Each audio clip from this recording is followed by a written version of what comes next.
নমস্কাৰ সকলোকে এলপিএন এমিছাৰ ইউটিউব চেনেলৰ আন এটা ভিডিঅ'লৈ স্বাগতম জনাইছো। আজিৰ ভিডিঅ'ৰ বিষয়বস্তু হৈছে সপ্তম শ্ৰেণীৰ অসমীয়া কিতাপখনত দিয়া পাঠ নম্বৰ 5, যাৰ নাম হৈছে ভলুকা আৰু ভতুৱা। আজি আমি এই পাঠটোৰ পিছফালে থকা যিখিনি ক্ৰিয়াকলাপ ভিত্তিক প্ৰশ্ন দিয়া আছে সেই প্ৰশ্নখিনি আজি আমি এই ভিডিঅ'ৰ যোগেদি সমাধান কৰিম। পোনপ্ৰথমে তোমালোকে দুবাৰমান পাঠটো ধুনীয়াকৈ পঢ়ি ল'বা। সো 1 নম্বৰ প্ৰশ্নটো কি দিয়া আছে, তলত দিয়া প্ৰশ্নকেইটাৰ উত্তৰ লিখা। ক নম্বৰ, ভলুকা আৰু ভতুৱা কোন আছিল? ইয়াৰ উত্তৰটো তোমালোকে এইদৰে লিখিবা। এতিয়া 1 নম্বৰ প্ৰশ্ন, তলত দিয়া প্ৰশ্নকেইটাৰ উত্তৰ লিখা। 1ৰ ক নম্বৰৰ প্ৰশ্ন, ভলুকা আৰু ভতুৱা কোন আছিল? ইয়াৰ উত্তৰটো তোমালোকে এইদৰে লিখিবা। ভলুকা আৰু ভতুৱা আছিল দুটা ভেকুৰা কুকুৰ। ইয়াৰ পৰা চাই তোমালোকে ক নম্বৰ উত্তৰটো লিখিবা। ইয়াৰ পাছত খ নম্বৰ প্ৰশ্ন, মথাউৰি ছিগোতে উপমাৰ আইতাহঁতৰ পৰিয়ালটো ক'ত আছিল? ইয়াৰ উত্তৰটো তোমালোকে এইদৰে লিখিবা। মথাউৰি ছিগোতে উপমাৰ আইতাহঁতৰ পৰিয়ালটো চাংঘৰত আছিল। মথাউৰি ছিগোতে উপমাৰ আইতাহঁতৰ পৰিয়ালটো চাংঘৰত আছিল।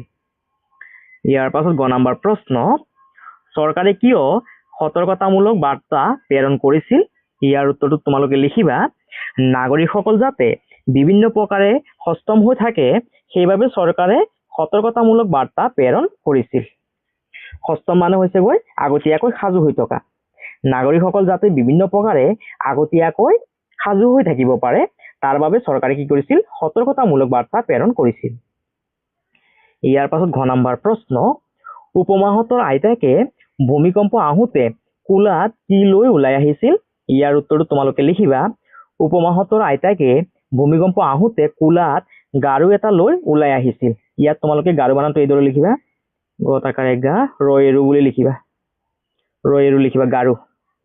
ইয়াত তোমালোকে ৰয়েৰু লিখিবা। গাৰু এটা লৈ ওলাই আহিছিল। ইয়াৰ পৰা চাইছে তোমালোকে উত্তৰটো ধুনীয়াকৈ লিখিবা। ইয়াৰ পাছত ঙ নম্বৰ প্ৰশ্ন, চাং কি? ইয়াক কি কামত ব্যৱহাৰ কৰা হয়? এইটো এটা অতি গুৰুত্বপূৰ্ণ প্ৰশ্ন। এই প্ৰশ্নটো তোমালোকৰ পৰীক্ষাত আহিবই। তোমালোকে এই প্ৰশ্নটো দুবাৰমান ভালদৰে চাই ল'বা। আৰু তোমালোকে ইয়াৰ উত্তৰটো এইদৰে লিখিবা। উত্তৰ, বাঁহ আৰু কাঠ ব্যৱহাৰ কৰি ওখকৈ তৈয়াৰ কৰা মজিয়া সদৃশ ব্যৱস্থাক চাং বোলে। বাঁহ আৰু কাঠ ব্যৱহাৰ কৰি ওখকৈ তৈয়াৰ কৰা মজিয়া সদৃশ ব্যৱস্থাক চাং বোলে। ইয়াক বস্তু বাহিনী ৰাখিবলৈ ব্যৱহাৰ কৰা হয়, যেনে ধান, মাহ আদি। বিপদৰ সময়ত মানুহে চাঙত আশ্ৰয় লয়। ইয়াৰ পৰা চাইছে তোমালোকে ঙ নম্বৰ উত্তৰটো লিখিবা। ইয়াৰ পাছত প্ৰথম 6 নম্বৰ প্ৰশ্ন, কৃত্ৰিম বানপানী সৃষ্টি হোৱাৰ কাৰণ কি? এই প্ৰশ্নটো তোমালোকে অলপ ভালদৰে চাই ল'বা। আৰু তোমালোকে ইয়াৰ উত্তৰটো এইদৰে লিখিবা।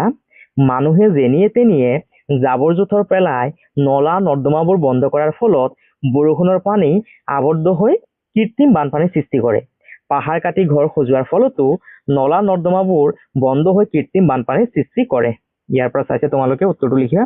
এই প্ৰশ্নটো তোমালোকৰ পৰীক্ষাত আহিব পাৰে, সেইবাবে তোমালোকে এই প্ৰশ্নটো অলপ ভালদৰে চাই ল'বা।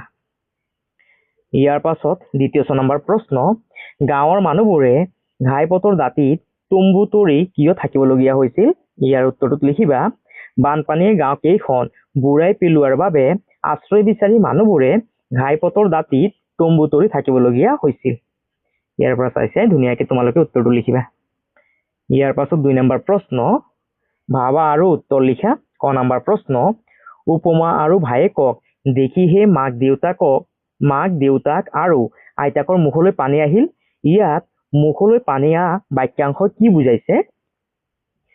ইয়াৰ উত্তৰটো তোমালোকে লিখিবা। ইয়াত মুখলৈ পানী অহা বাক্যাংশই দুশ্চিন্তা আঁতৰ হোৱা বুজাইছে। ইয়াৰ পাছত খ নম্বৰ, দুৰ্যোগ আহিলে বাঘে চাগে একেটা ঘাটতে পানী খায়। ইয়াত বাঘে চাগে একেটা ঘাটতে পানী খায় কথাখিনিয়ে কি বুজাইছে? ইয়াৰ উত্তৰটো তোমালোকে এইদৰে লিখিবা। ইয়াত বাঘে চাগে একেটা ঘাটতে পানী খায় কথাখিনিয়ে শত্ৰু মিত্ৰ একাকাৰ হৈ যোৱা বুজাইছে। বিপদৰ সময়ত মানুহে লগতে জীৱ জন্তুৱে ব্যক্তিগত শত্ৰুতা পাহৰি বিপদৰ পৰা ত্ৰাণ পোৱাৰ চেষ্টা কৰে। ইয়াৰ পৰা চাইছে তোমালোকে উত্তৰটো লিখিবা। ইয়াৰ পাছত গ নম্বৰ প্ৰশ্ন, দুয়োৰে মাজত আছিল অহিনকুল সম্বন্ধ। ইয়াত অহিনকুল সম্বন্ধই কেনেকুৱা সম্বন্ধৰ কথা সূচাইছে? ইয়াৰ উত্তৰটোত লিখিবা। ইয়াত অহিনকুল সম্বন্ধয়ে দুয়োৰে মাজত শত্ৰুতাৰ কথা বুজাইছে। অহি মানে সাপ আৰু নকুল মানে নেউল। সাপ আৰু নেউল পৰস্পৰ চিৰশত্ৰু। অহি নকুল সম্বন্ধই সিহঁতৰ মাজৰ চিৰশত্ৰুতাৰ কথা সূচাইছে। ইয়াৰ পৰা চাইছে তোমালোকে ধুনীয়াকৈ গ নম্বৰৰ উত্তৰটো লিখিবা। ইয়াৰ পাছত 3 নম্বৰ প্ৰশ্ন, দলত আলোচনা কৰি কোৱা আৰু লিখা। ক নম্বৰ প্ৰশ্ন, কৃত্ৰিম বানপানীৰ ফলত মানুহৰ কি কি অসুবিধা হ'ব পাৰে? ইয়াৰ উত্তৰটোত লিখিবা। কৃত্ৰিম বানপানীৰ ফলত মানুহৰ বিভিন্ন ধৰণৰ সমস্যাৰ সৃষ্টি হয়। বস্তু বাহিনী নষ্ট হয়, ঘৰত পানী সোমাই গ'লে ৰন্ধা বঢ়া কৰিব নোৱাৰা হয়, খোৱা পানীৰ সমস্যা দেখা দিয়ে, যাতায়াতৰ বৰকৈ অসুবিধা হয়, পৰিৱেশ অস্বাস্থ্যকৰ হয়, ফলত মানুহৰ বেমাৰ আজাৰৰ সমস্যা দেখা দিব পাৰে। ইয়াৰ পৰা চাইছে তোমালোকে উত্তৰটো ধুনীয়াকৈ লিখিবা। ইয়াৰ পাছত খ নম্বৰ প্ৰশ্ন, প্ৰাকৃতিক বানপানীৰ ফলত গ্ৰাম্য অঞ্চলত কি কি ক্ষতি হয়? ইয়াৰ উত্তৰটোত লিখিবা। প্ৰাকৃতিক বানপানীৰ ফলত গ্ৰাম্য অঞ্চলত বিস্তৰ ক্ষতিসাধন হয়, খেতি বাতি বিনষ্ট হয়, ঘৰ দুৱাৰ নষ্ট হয়, মানুহ নিৰাপদ আশ্ৰয় লৈ ঢাপলি মেলিবলগীয়া হয়, বাট পথ মথাউৰি ছিগি যাতায়াতৰ বৰকৈ অসুবিধাৰ সৃষ্টি হয়। বানপানীয়ে গাঁৱৰ জীৱ জন্তুৰো ক্ষতি কৰে, কিছু কিছু ক্ষেত্ৰত মানুহৰ প্ৰাণহানি হোৱা দেখা যায়। ইয়াৰ পৰা চাই খ নম্বৰ উত্তৰটো লিখিবা।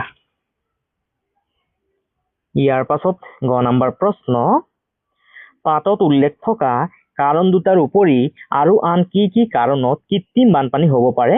ইয়াৰ উত্তৰটোত লিখিবা। অবৈধ নিৰ্মাণ আৰু পৰিকল্পনাহীন নগৰ ব্যৱস্থা। 2 নম্বৰ, মানুহৰ অসচেতনতা। 3 নম্বৰ, গছ গছনি কাটাৰ ফলত মাটি ক্ষয় হৈ যোৱা। এইবোৰ কাৰণতো কৃত্ৰিম বানপানী হ'ব পাৰে। ইয়াৰ পাছত ঘ নম্বৰ, পাঠটোৰ এটা শিৰোনাম দিয়া আৰু নামটো কিয় দিলা তাৰ কাৰণ ব্যাখ্যা কৰা। উত্তৰ, পাঠটোৰ শিৰোনাম বানপানীৰ তাণ্ডৱ। পাঠটোৰ শিৰোনাম বানপানীৰ তাণ্ডৱ কাৰণ পাঠটোত ঘাইকৈ বানপানীৰ কথাহে উল্লেখ কৰা হৈছে। ইয়াৰ পৰা চাইছে তোমালোকে ঘ নম্বৰৰ উত্তৰটো লিখিবা। ইয়াৰ পাছত 4 নম্বৰ প্ৰশ্ন, বাক্যবোৰ নতুনকৈ সজাই শুদ্ধকৈ লিখা। ক নম্বৰ, ৰবৰৰ অভিযান উদ্ধাৰকাৰী চলাবলৈ উদ্ধাৰ দলে নাৱেৰে ধৰিলে। ইয়াত শব্দখিনি উল্টা পুল্টাকৈ দিয়া আছে, আমি শব্দখিনি সজাই শুদ্ধকৈ বাক্যটো লিখিব লাগে। আৰু তোমালোকে ইয়াৰ উত্তৰটো এইদৰে লিখিবা। উদ্ধাৰকাৰী দলে ৰবৰৰ নাৱেৰে উদ্ধাৰ অভিযান চলাবলৈ ধৰিলে। ইয়াৰ পাছত খ নম্বৰ, মাক দেউতাক দেখিহে দুয়োকে আৰু পানী আহিল আইতাকৰ মুখলৈ। ইয়াত থকা শব্দখিনি উল্টা পুল্টাকৈ দিয়া আছে, এই শব্দখিনিৰে সজাই পেলাই আমি বাক্যটো শুদ্ধকৈ লিখিব লাগে। আৰু তোমালোকে ইয়াৰ উত্তৰটো এইদৰে লিখিবা। দুয়োকে দেখিহে মাক দেউতাক আৰু আইতাকৰ মুখলৈ পানী আহিল। ইয়াৰ পাছত গ নম্বৰ প্ৰশ্ন, অলপ ৰাতি কৰিব পঢ়া শুনা লাগিব নহয়। এই বাক্যটো আমি শুদ্ধকৈ লিখিব লাগে। তোমালোকে এইদৰে লিখিবা। উত্তৰ, ৰাতি অলপ পঢ়া শুনা কৰিব লাগিব নহয়। ঘ নম্বৰ প্ৰশ্ন, বিদ্যুৎ বিচ্ছিন্ন বিভাগে ৰাতিয়ে থৈছিল কালি সংযোগ কৰি। এই বাক্যটো অশুদ্ধকৈ দিয়া আছে, আমি শুদ্ধকৈ লিখিব লাগিব। তোমালোকে শুদ্ধকৈ এইদৰে লিখিবা। বিদ্যুৎ বিভাগে কালি ৰাতিয়ে সংযোগ বিচ্ছিন্ন কৰি থৈছিল। ইয়াৰ পাছত ঙ নম্বৰ, কুকুৰাৰো আমাৰ ঢেকুৰা ভলুকা গাঁৱৰ দুটা ভতুৱা আছিল। এই বাক্যটো ইয়াত ভুলকৈ দিয়া আছে, আমি শুদ্ধকৈ লিখিব লাগিব। তোমালোকে বাক্যটো এইদৰে লিখিবা। ভলুকা আৰু ভতুৱা আছিল আমাৰ গাঁৱৰ দুটা ঢেকুৰা কুকুৰ। ইয়াৰ পৰা চাইছে তোমালোকে বাক্যকেইটা শুদ্ধকৈ ধুনীয়াকৈ লিখিবা। ইয়াৰ পাছত 5 নম্বৰ, ভাষা উদ্যায়ন। 5ৰ ক, তলত দিয়া বাক্যকেইটা পঢ়া। বেছিকৈ বৰষুণ হ'লেই গুৱাহাটীত কৃত্ৰিম বানপানী হয়। 2 নম্বৰ, কোনোবাই সিহঁতক উদ্ধাৰ কৰিবনে? আইতা সাধু এটা কোৱা না, তোমালোকৰ মংগল হওক। বা কি মজাৰ কাহিনী। এই বাক্যকেইটাই কি ভাৱ প্ৰকাশ কৰিছে জানো আহাচোন। বাক্য, বেছিকৈ বৰষুণ হ'লেই গুৱাহাটীত কৃত্ৰিম বানপানী হয়। প্ৰকাশ কৰা ভাৱ কোনো এটা ঘটনা বা কামৰ বৰ্ণনা কৰিছে। ইয়াত থকা বাক্যটোৱে কোনো এটা ঘটনা বা কামৰ বৰ্ণনা কৰিছে। কোনোবাই সিহঁতক উদ্ধাৰ কৰিবনে? ইয়াত থকা বাক্যটোৱে প্ৰশ্নৰ অৱতাৰণা কৰিছে। আইতা সাধু এটা কোৱা না, ইয়াত থকা বাক্যই আদেশ বা অনুৰোধ কৰা বুজাইছে। তোমালোকৰ মংগল হওক, ইয়াত থকা বাক্যটোৱে আশীৰ্বাদ বা মনোবাঞ্ছা প্ৰকাশ কৰিছে। বা কি মজাৰ কাহিনী, ইয়াত থকা বাক্যটোৱে আনন্দ বা বিষাদ প্ৰকাশ কৰিছে। ইয়াৰ পাছত খ নাম্বাৰ, ভাৱৰ ওপৰত নিৰ্ভৰ কৰি বাক্যবোৰক কেইটা ভাগত ভগোৱা হয় চাওঁ আহাচোন। শুনা কথা, দেখা দৃশ্য, ঘটা ঘটনা আদি অভিজ্ঞতাৰ বৰ্ণনা কৰা বাক্যকে বৰ্ণনামূলক বা নিৰ্দেশাত্মক বাক্য বোলা হয়। ই দুই প্ৰকাৰৰ, সদৰ্থক আৰু নঅৰ্থক। এই বাক্যবোৰৰ শেষত দাঁড়ি বহে, যেনে ৰাধা স্কুললৈ যাব সঅৰ্থক বাক্য হোৱা অৰ্থত, হৰেণ আজি স্কুললৈ নাযায় নঅৰ্থক বাক্য নোহোৱা অৰ্থত। নঅৰ্থক বাক্যত নাযায়, নহয় বা নাই তেনেকুৱা শব্দবোৰ তোমালোকে পাবা। যেতিয়া কোনোবা এটা বাক্যত তোমালোকে নাযায়, নহয়, নাই তেনেকুৱা শব্দবোৰ পাবা, তেতিয়া তোমালোকে বুজিবা যে সেই বাক্যটো হৈছে গৈ নঅৰ্থক বাক্য। শুনা কথা, দেখা দৃশ্য, ঘটা ঘটনা আদি অভিজ্ঞতাৰ বৰ্ণনা কৰা বাক্যবোৰক বৰ্ণনামূলক বাক্য বা নিৰ্দেশাত্মক বাক্য বুলি কোৱা হয়। ইয়াৰ পাছত যিবোৰ বাক্যৰ দ্বাৰা প্ৰশ্ন সোধা হয় সেইবোৰক প্ৰশ্নবোধক বাক্য বোলে। প্ৰশ্নবোধক বাক্যৰ শেষত প্ৰশ্নবোধক চিনখন বহে। প্ৰশ্নবোধক বাক্যত নে, ন, জানো, কি, কিয়, কেনেকৈ, কেতিয়া আদি শব্দ থাকে। যেনে তোমাৰ নাম কি, আজি তোমাৰ স্কুল খোলা আছেনে। প্ৰশ্নবোধক বাক্যৰ শেষত প্ৰশ্নবোধক চিনখন বহে। যেতিয়া তোমালোকে দেখিবা যে কোনোবা এটা বাক্যৰ পিছফালে প্ৰশ্নবোধক চিনখন আছে, তেতিয়া তোমালোকে বুজিবা যে সেই বাক্যটো হৈছে গৈ প্ৰশ্নবোধক বাক্য।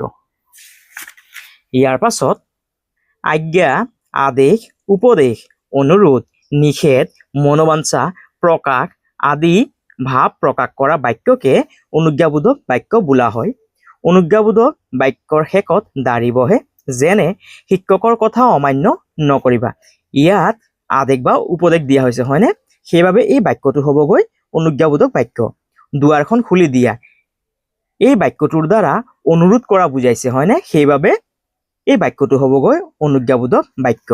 ইয়াৰ পাছত অন্তৰৰ হৰ্ষ, বিষাদ, ক্ৰোধ, ঘৃণা আদি বিভিন্ন ভাৱৰ প্ৰকাশ কৰা বাক্যবোৰক ভাৱবোধক বাক্য বোলা হয়। ভাৱবোধক বাক্যত সাধাৰণতে ভাৱবোধক চিহ্ন, এইখন হৈছে গৈ ভাৱবোধক চিহ্ন ব্যৱহাৰ কৰা হয়। যেতিয়া আমি কোনোবা এটা বাক্যত ভাৱবোধক চিহ্নখন দেখা পাম, তেতিয়া আমি বুজিম যে সেই বাক্যটো হ'বগৈ ভাৱবোধক বাক্য। যেনে বা কি সুন্দৰ দৃশ্য, হৰ্ষ প্ৰকাশক, চি কি লেতেৰা ল'ৰা, ঘৃণা প্ৰকাশক আৰু এনেকুৱা বাক্যৰ পিছত ভাৱবোধক চিহ্নখন বহে। ইয়াৰ পাছত চোৱা 6 নম্বৰটো কি কৈছে, তলত দিয়া বাক্যকেইটা পঢ়ি কোন প্ৰকাৰৰ বাক্য কাষৰ খালী বাকচত লিখা। তোমাৰ যাত্ৰা শুভ হওক, এইটো হ'বগৈ অনুজ্ঞাবোধক বাক্য। যিহেতু ইয়াত মনোবাঞ্ছা প্ৰকাশৰ কথা প্ৰকাশ পাইছে, হয়নে? সেইবাবে ইয়াত থকা বাক্যটো হ'বগৈ অনুজ্ঞাবোধক বাক্য। তোমাৰ যাত্ৰা শুভ হওক, যেহেতু মনোবাঞ্ছাৰ কথা প্ৰকাশ পাইছে, সেইবাবে এই বাক্যটো হ'বগৈ অনুজ্ঞাবোধক বাক্য। সেইবাবে আমি ইয়াত লিখিব লাগিব অনুজ্ঞাবোধক বাক্য। ইয়াৰ পাছত তুমি কেতিয়া আহিবা, যেহেতু চোৱা ইয়াৰ পিছফালে প্ৰশ্নবোধক চিহ্ন আছে, সেইবাবে এই বাক্যটো হ'বগৈ প্ৰশ্নবোধক বাক্য। সেইবাবে আমি ইয়াত লিখিম প্ৰশ্নবোধক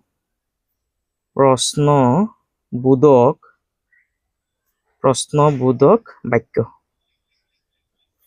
ইয়াৰ পাছত ৰাতিপুৱা পূবফালে বেলি ওলায়, যিহেতু এই ঘটনাটো প্ৰতিদিনে ঘটি থাকে, হয়নে? ইয়াত কি কৈছে চোৱা, কৈছে যে ঘটা ঘটনা আদি অভিজ্ঞতাৰ বৰ্ণনা কৰা বাক্যকে বৰ্ণনামূলক বা নিৰ্দেশাত্মক বাক্য বোলে। সেইবাবে আমি ইয়াত লিখিম বৰ্ণনামূলক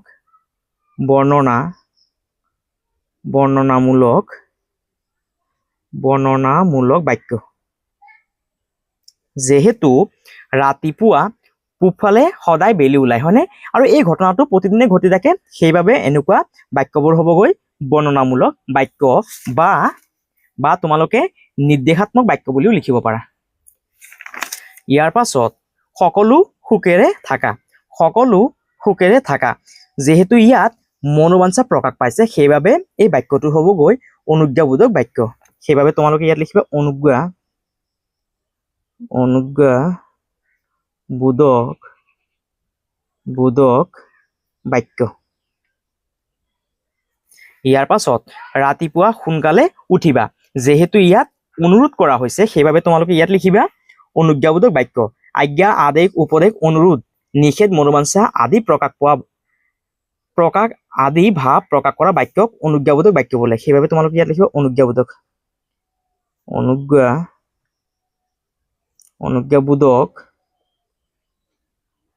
বাক্য। ইয়াৰ পাছত তুমি অংককেইটা কৰিলানে? যেহেতু চোৱা পিছফালে প্ৰশ্নবোধক চিহ্ন আছে সেইবাবে এই বাক্যটো হ'বগৈ প্ৰশ্নবোধক বাক্য। ইয়াত তোমালোকে লিখিবা প্ৰশ্নবোধক বাক্য। ইয়াৰ পাছত কিতাপখন খৰচি মাৰি পঢ়া। ইয়াত যেহেতু আদেশ বা উপদেশ দিয়া হৈছে সেইবাবে এই বাক্যটো হ'বগৈ অনুজ্ঞাবোধক বাক্য। ইয়াত লিখিবা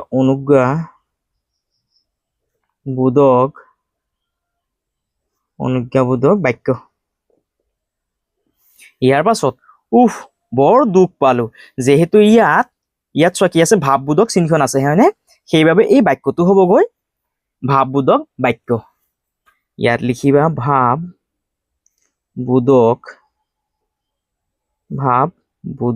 বাক্য। বৰ দুখ পালো। যেহেতু এই বাক্যটোৰ দ্বাৰা অন্তৰৰ বিষাদ প্ৰকাশ পাইছে সেইবাবে এই বাক্যটো হ'বগৈ ভাৱবোধক বাক্য।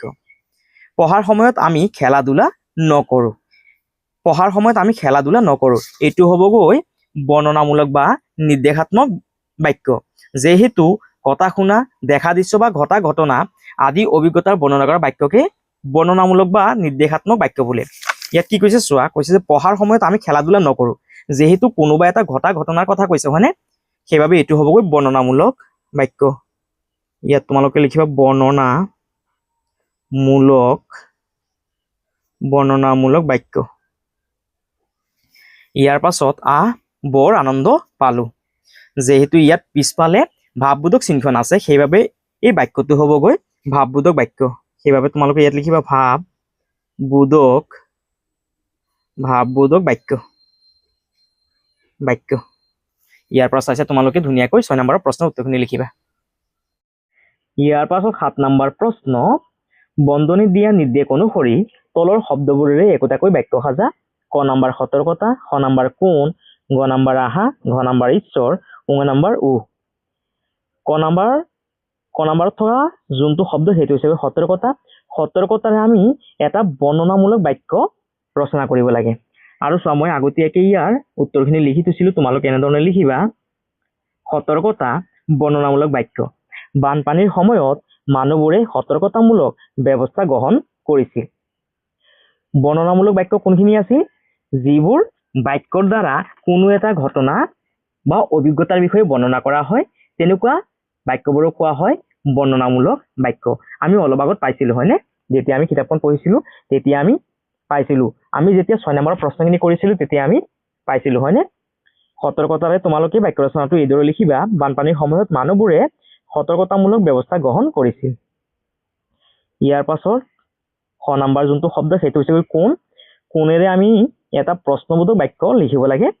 সেয়া তোমালোকে এইদৰে লিখিবা, তুমি কোন স্কুলত পঢ়া। ইয়াৰ পাছত শব্দটো হৈছে আহা। আহাৰে অনুজ্ঞাবোধক এটা বাক্য লিখিব লাগে, যেনে মোৰ ওচৰলৈ আহা। ইয়াৰ পাছত শব্দটো হৈছে ঈশ্বৰ। ঈশ্বৰেৰে আমি এটা অনুজ্ঞাবোধক বাক্য লিখিব লাগে। সেইটো তোমালোকে এইদৰে লিখিবা, ঈশ্বৰক সেৱা জনোৱা। ইয়াৰ পাছত শব্দটো হৈছে উৰে আমি এটা ভাৱবোধক বাক্য ৰচনা লিখিব লাগে। আৰু সেইটো তোমালোকে এইদৰে লিখিবা, আজি বৰ গৰম। নহলে তোমালোকে লিখিব পাৰা বৰ গৰম। আজিতো নিলিখিলেও হ'ব। বৰ গৰম নহলে আজি বৰ গৰম। তেনেধৰণেও তোমালোকে লিখিব পাৰা। আৰু ইয়াৰ পৰা চাইছে তোমালোকে বাক্য ৰচনাখিনি ধুনীয়াকৈ লিখিবা। ইয়াত থকা বাক্য ৰচনাখিনি তোমালোকে ধুনীয়াকৈ লিখিবা। ইয়াৰ পাছত 8 নম্বৰ প্ৰশ্ন, বাক্যৰ খেল খেলো আহা। কাষৰ বলবোৰত থকা প্ৰতিটো সংখ্যাৰ বিপৰীতে একোটাকৈ শব্দ তলত ওলোটাকৈ দিয়া আছে। ওলোটাকৈ থকা শব্দবিলাক আগতে নোচোৱাকৈ যিকোনো 5টা বলৰ সংখ্যা বাছি লোৱা। পাছত তোমাৰ ভাগত পৰা সেই সংখ্যাবোৰৰ লগত তলৰ বাকচত থকা ওলোটা সংখ্যাবোৰেৰে একোটাকৈ প্ৰশ্নবোধক, অনুজ্ঞাসূচক, ইচ্ছাসূচক আৰু ভাৱবোধক বাক্য কোৱা। যিজনে আটাইকেইটা ভাগৰ বাক্য শুদ্ধকৈ ক'ব পাৰিব তেওঁই জয়লাভ কৰিব। এটা শব্দৰে এক প্ৰকাৰৰ বাক্য সাজিবা। এইটো তোমালোকে স্কুলত নিজে নিজে কৰিবা শিক্ষকৰ সহায় লৈ। ইয়াৰ পাছত 9 নম্বৰ প্ৰশ্ন, পাঠটোত থকা জুৰীয়া শব্দৰে খালী ঠাই পূৰ কৰা। ক নম্বৰ, মানুহে যেনি তেনিয়ে ঢেঁচ পেলায়। খ নম্বৰ, মাজনিশা দুয়োৰে কেনেবাকৈ ঢেঁচ হ'ল। ইয়াৰ উত্তৰটো সময় আগতীয়াকৈ লিখি থৈছিলো, তোমালোকে এনেধৰণে লিখিবা। ক নম্বৰৰ উত্তৰ, মানুহে যেনিয়ে তেনিয়ে জাবৰ জোথৰ পেলায়। খ নম্বৰৰ উত্তৰ, মাজনিশা দুয়োৰে কেনেবাকৈ দেখা দেখি হ'ল। জুৰীয়া শব্দটো তোমালোকে লিখিবা দেখা দেখি হ'ল। ইয়াৰ পাছত গ নম্বৰৰ উত্তৰ, দুয়োটাৰে মাজত দবৰা দবৰি লাগিল। দবৰা দবৰি লাগিছিল। জুৰীয়া শব্দটো তোমালোকে লিখিবা দবৰা দবৰি। ইয়াৰ পাছত ঘ নম্বৰ, ঘাইপথৰ দাঁতিতে ওচৰা ওচৰিকৈ মানুহে তম্বু তৰি ললে। জুৰীয়া শব্দটো হ'বগৈ ওচৰা ওচৰিকৈ। ইয়াৰ পাছত ঙ নম্বৰ উত্তৰটো তোমালোকে এইদৰে লিখিবা, ভলুক আৰু ভতুৱাও সাঁতুৰি নাদৰি আহি ঘাইপথত উঠিল। জুৰীয়া শব্দটো হ'বগৈ সাঁতুৰি নাদৰি। ঙ নম্বৰ তোমালোকে লিখিবা সাঁতুৰি নাদৰি বুলি। আৰু এইখিনি আছিলে আমাৰ 9 নম্বৰ প্ৰশ্নৰ উত্তৰখিনি।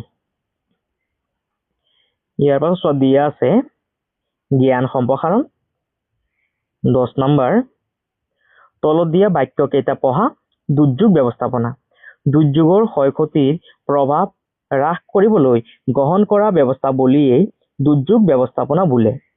দুৰ্যোগ ব্যৱস্থাপনাৰ স্তৰ 3টা হ'ল আগতীয়া প্ৰস্তুতি, দুৰ্যোগৰ সময়ত জৰুৰীকালীন সঁহাৰি আৰু দুৰ্যোগৰ পাছৰ পুনৰ সংস্থাপনৰ প্ৰণালীবদ্ধ ব্যৱস্থা। প্ৰাকৃতিক দুৰ্যোগ আৰু মানৱসৃষ্ট দুৰ্যোগ। প্ৰকৃতিৰ স্বাভাৱিক অথচ বিপদজনক পৰিঘটনাবোৰকে প্ৰাকৃতিক দুৰ্যোগ বোলে, যেনে বানপানী, ঘূৰ্ণীবতাহ, ছুনামি, ভূমিস্খলন, হিমস্খলন, আগ্নেয়গিৰি উদগীৰণ, ভূমিকম্প, বনজুই ইত্যাদি। মানুহৰ অৱহেলাৰ জৰিয়তে ভুলৰ বাবে বা ইচ্ছাকৃতভাৱে সৃষ্টি হোৱা দুৰ্যোগক মানৱসৃষ্ট দুৰ্যোগ বোলে, যেনে বিস্ফোৰণ, যুদ্ধ, প্ৰদূষণ আদি। এতিয়া চোৱা কি কৈছে, তোমালোকে এইখিনি অলপ ভালদৰে চাই ল'বা, কাৰণ ইয়াৰ পৰা তোমালোকৰ পৰীক্ষাত প্ৰশ্ন আহিব পাৰে যে দুৰ্যোগ ব্যৱস্থাপনা কাক বোলে, তাৰপিছত দুৰ্যোগ ব্যৱস্থাপনাৰ স্তৰ 3টা কি কি, তাৰপিছত প্ৰাকৃতিক দুৰ্যোগ কাক বোলে বা মানৱসৃষ্ট দুৰ্যোগ কাক বোলে, এইখিনি তোমালোকে অলপ ভালদৰে চাই ল'বা। ইয়াৰ পাছত চোৱা, ইয়াত প্ৰশ্ন দিয়া আছে 11 নম্বৰত, তলত দিয়া প্ৰশ্নকেইটাৰ উত্তৰ লিখা। ক নম্বৰ, দুৰ্যোগ ব্যৱস্থাপনা বুলিলে কি বুজা? ইয়াৰ উত্তৰটো তোমালোকে এইদৰে লিখিবা। ক নম্বৰৰ উত্তৰ, দুৰ্যোগৰ ক্ষয়ক্ষতিৰ প্ৰভাৱ হ্ৰাস কৰিবলৈ গ্ৰহণ কৰা ব্যৱস্থাৱলীকেই দুৰ্যোগ ব্যৱস্থাপনা বোলে। এইটো তোমালোকে অলপ ভালদৰে চাই ল'বা, কাৰণ তোমালোকৰ পৰীক্ষাত এই প্ৰশ্নটো আহিব পাৰে। ইয়াৰ পাছত খ নম্বৰ, দুৰ্যোগ ব্যৱস্থাপনাৰ স্তৰ 3টা কি কি? ইয়াৰ উত্তৰটোত লিখিবা, দুৰ্যোগ ব্যৱস্থাপনাৰ স্তৰ 3টা হ'ল 1 নম্বৰ, আগতীয়া প্ৰস্তুতি, 2 নম্বৰ, দুৰ্যোগৰ সময়ত জৰুৰীকালীন সঁহাৰি, 3 নম্বৰ, দুৰ্যোগৰ পাছৰ পুনৰ সংস্থাপনৰ প্ৰণালীবদ্ধ ব্যৱস্থা। ইয়াৰ পাছত গ নম্বৰ, 4টা প্ৰাকৃতিক দুৰ্যোগ আৰু 4টা মানৱসৃষ্ট দুৰ্যোগৰ উদাহৰণ দিয়া। উত্তৰ, প্ৰাকৃতিক দুৰ্যোগৰ উদাহৰণ ভূমিকম্প, ভূমিস্খলন, বানপানী, আগ্নেয়গিৰি উদগীৰণ। মানৱসৃষ্ট দুৰ্যোগৰ উদাহৰণ যুদ্ধ, কৃত্ৰিম বানপানী, পাৰমাণৱিক বিস্ফোৰণ আৰু পৰিৱেশ প্ৰদূষণ। ইয়াৰ পৰা চাইছে তোমালোকে উত্তৰখিনি ধুনীয়াকৈ লিখিবা। ইয়াৰ পাছত 12 নম্বৰ প্ৰশ্ন, ভিন ভিন জৰুৰীকালীন সময়ত সহায়ৰ বাবে ভিন ভিন নম্বৰত যোগাযোগ কৰিব পৰাৰ সুবিধা আমাৰ দেশত আছে। মোবাইল বা লেণ্ড ফোনৰ পৰা এই নম্বৰসমূহ ডায়েল কৰি আমি সেই সুবিধাসমূহ ল'ব পাৰোঁ। জৰুৰীকালীন অৱস্থা অনুসৰি ডায়েল কৰিবলগীয়া নম্বৰসমূহ এনেধৰণৰ। জৰুৰীকালীন ফোন নম্বৰ, এই নাম্বাৰকেইটা তোমালোকে মনত ৰাখিবা। জৰুৰীকালীন ফোন নম্বৰসমূহ, দুৰ্যোগ প্ৰশমন নাম্বাৰটো হৈছে 112 অৰ্থাৎ 112। অসম আৰক্ষীৰ নাম্বাৰটো হৈছে 100 বা 112। অগ্নি নিৰ্বাপক বাহিনী নাম্বাৰটো হৈছে 101 101। এম্বুলেন্স আৰু জৰুৰীকালীন চিকিৎসা সেৱা নাম্বাৰটো হৈছে 108 বা 104। শিশু হেল্পলাইন নাম্বাৰটো হৈছে 1098। মহিলা হেল্পলাইন নাম্বাৰটো হৈছে 181। তোমালোকে এই নাম্বাৰকেইটা মনত ৰাখিবলৈ চেষ্টা কৰিবা, কেতিয়াবা তোমালোকৰ জৰুৰীকালীন সময়ত কামত আহিব পাৰে। এতিয়া চোৱা কি কৈছে ইয়াত, তলত দিয়া কোনটো পৰিস্থিতিত কি নম্বৰ ডায়েল কৰিবা কাষৰ বাকচত লিখা। ক নম্বৰ, তোমালোকৰ চুবুৰীয়া এজনৰ ঘৰত এজন 10 বছৰীয়া ল'ৰাক বন কৰা ল'ৰা হিচাপে ৰাখিছে, তেতিয়া তুমি কোনটো নাম্বাৰত ডাইল কৰিবা চোৱা শিশু হয়নে যেহেতু বয়সটো কি বছৰ বয়সটো যেহেতু 10 বছৰ হৈছে হয়নে যেহেতু শিশু হ'ব হয়নে সেইবাবে আমি ক'ত ফোনটো লগাম শিশু হেল্পলাইন নম্বৰত লগাম অৰ্থাৎ নাম্বাৰটো কিমান হ'বগৈ 1098 সেইবাবে কৰ উত্তৰটো হ'বগৈ 1098 হ'বগৈ ইয়াৰ পাছত খ নম্বৰ ৰাস্তা নিৰ্মাণৰ কাম কৰি থকা শ্ৰমিক এজনে পখৰ ৰ'দ সহ্য কৰিব নোৱাৰি ঢলি পৰিল তেওঁক আমি কিমানত ফোনটো লগাব লাগিব 108ক মাতিব লাগিব হয়নে যেহেতু মানুহজন কি হৈ গ'ল বেমাৰী হৈ গ'ল হয়নে অসুস্থ হৈ গ'ল সেইবাবে আমি 108 বা 104ক মাতিব লাগিব সো ইয়াত দিয়া আছিল এম্বুলেন্স বা জৰুৰীকালীন চিকিৎসা সেৱাৰ বাবে 108 বা 104ক কল কৰিব লাগিব ইয়াৰ পাছত গ নম্বৰ তোমালোকৰ কাষৰ ঘৰত চোৰে খিৰিকী ভাঙি সোমাবলৈ ধৰাটো তুমি মনে মনে দেখিলা তেতিয়া আমি কাক জনাম কথাখিনি আৰক্ষীক হয়নে অৰ্থাৎ পুলিচক জনাম আৰু পুলিচৰ যোনটো নাম্বাৰ সেইটো কিমান আছে চোৱা পুলিচৰ নাম্বাৰটো হৈছে গৈ অসম আৰক্ষী নাম্বাৰটো হৈছে গৈ 100 বা 112 সেইবাবে গ নম্বৰ উত্তৰটো হ'ব গৈ 100 বা 112 ইয়াৰ পাছত ঘ নম্বৰ এঘৰত গেছৰ চিলিণ্ডাৰৰ বিস্ফোৰণ হ'ল যেহেতু জুই লাগিব সেইবাবে আমি অগ্নি নিৰ্বাপক বাহিনীক ফোন কৰিব লাগিব অগ্নি নিৰ্বাপক বাহিনী আৰু নাম্বাৰটো কিমান 101 ফায়াৰ ব্ৰিগেডক আমি ফোন কৰিব লাগিব আৰু নাম্বাৰটো হৈছে 101 ইয়াৰ পাছত দুই নম্বৰ প্ৰবল বৰষুণৰ ফলত তোমালোকৰ ওচৰৰ পাহাৰখনত ভূমিস্খলন হৈছে সেইবাবে আমি কাক ফোনটো কৰিব লাগিব দুৰ্যোগ প্ৰশমনক আমি ফোনটো কৰিব লাগিব 112 নম্বৰৰ উত্তৰটো হ'ব 112 সো ইয়াৰ উত্তৰখিনি মই আগতেই লিখি থৈছিলো ক নম্বৰটো তোমালোকে লিখিবা 1098 খ নম্বৰটোত লিখিবা 108 বা 104 গ নম্বৰটোত লিখিবা 100 বা 112 আৰু ঘ নম্বৰটোত লিখিবা 101 বা 101 আৰু অ নম্বৰটোত লিখিবা 112 ইয়াৰ পৰা চাইছে তোমালোকে উত্তৰখিনি ধুনীয়াকৈ লিখিবা ইয়াৰ পাছত 13 নম্বৰ প্ৰশ্ন জৰুৰীকালীন মোনাত কি কি সামগ্ৰী ৰাখিব লাগে জৰুৰীকালীন মোনাত কি কি সামগ্ৰী ৰাখিব লাগে এইটো এটা অতি গুৰুত্বপূৰ্ণ প্ৰশ্ন এই প্ৰশ্নটো তোমালোকে অলপ ভালদৰে চাই ল'বা আৰু ইয়াৰ উত্তৰটো তোমালোকে এইদৰে লিখিবা শুকান খাদ্য খোৱা পানী টৰ্চ লাইট জুইশলা প্ৰয়োজনীয় নথিপত্ৰ নগদ ধন চিকিৎসাৰ সামগ্ৰী আদি ৰাখিব লাগে জৰুৰীকালীন মোনাত ইয়াৰ পাছত দিয়া আছে প্ৰকল্প এই প্ৰকল্পকেইটা তোমালোকে নিজে নিজে কৰিবলৈ চেষ্টা কৰিবা 14 নম্বৰ 15 নম্বৰ 16 নম্বৰ 17 নম্বৰ এইকেইটা তোমালোকে নিজে নিজে কৰিবলৈ চেষ্টা কৰিবা আৰু এইখিনি আছিল আমাৰ এই পাঠৰ প্ৰশ্ন উত্তৰখিনি তোমালোকে চাইছে ধুনীয়াকৈ প্ৰশ্ন উত্তৰকেইটা লিখিবা আৰু অনাগত দিনবোৰতো তোমালোকে এনেকুৱা ধৰণৰ ধুনীয়া ধুনীয়া ভিডিঅ'কেইটা পাই থকাৰ বাবে তোমালোকে আমাৰ চেনেলটো সাবস্ক্ৰাইব কৰিবা ভিডিঅ'টো শ্বেয়াৰ কৰিবা আৰু কমেন্ট কৰিবলৈ নাপাহৰিবা সকলোকে ধন্যবাদ